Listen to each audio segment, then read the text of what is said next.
Duat nam hai ban đô tek dâu caan Vanmi zani lan thei hlah hi le ya an lâu nang bang ka pushim lo e chung ke palh na ke khat mi ka si chung kai tam mi Nunnak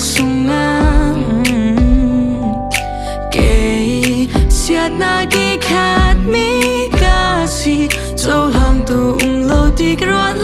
ya Thli sia shan zan chim zan na sao le e bom nak di lin ka wa ka kyang na ka du RALTHA nan te na kum chun e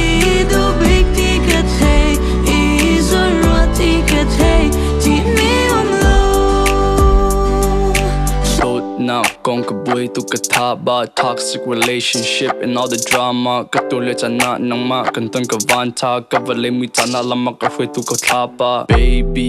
I'm missing you lately I'm trying to give you my heart but ain't nothing to play with I know it's gonna be hard cause my love it ain't basic I've been fighting with my demons baby can you come and save me Khai palh na ke khat mi ka si